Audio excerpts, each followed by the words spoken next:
ஒரு சிறிய கதை, பெரிய அர்த்தம். நிச்சயமாக சொல்கிறேன், இந்த கதையை முழுவதும் கேட்டால் நீங்கள் வாழ்க்கையை பார்க்கும் பார்வையே மாறும். அதனால் கவனமாக கேளுங்கள். ஒரு ஊரில் ஒரு அருங்காட்சியகம் இருந்தது. அந்த அருங்காட்சியகம் முழுவதும் சுவற்றிலிருந்து மேல்தளம் வரை கண்ணாடியால் கட்டப்பட்டிருந்தது.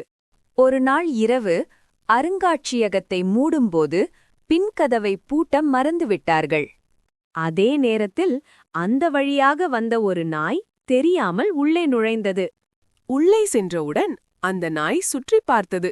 எங்கு பார்த்தாலும் நிறைய நாய்கள் இருந்தது போல தெரிந்தது. ஆனால் உண்மையில் அது பார்த்தது எல்லாமே அதன் சொந்த பிரதிபலிப்புதான். இந்த உண்மை தெரியாத அந்த நாய் பயந்து குரைக்க ஆரம்பித்தது.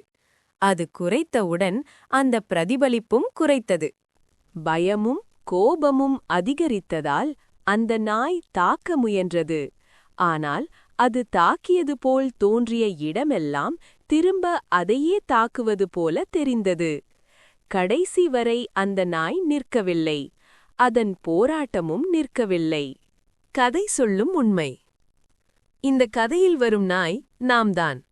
நம்மை சுற்றி நடக்கும் நல்லதும் கெட்டதும் பல நேரங்களில் நம்முடைய எண்ணங்களின் பிரதிபலிப்புதான்.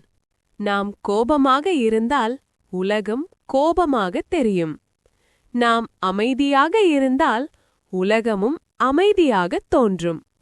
இந்த உண்மையை நாம் புரிந்து கொள்ளும் நாளில் நம்முடைய வாழ்க்கையை பார்க்கும் பார்வை மாறிவிடும்.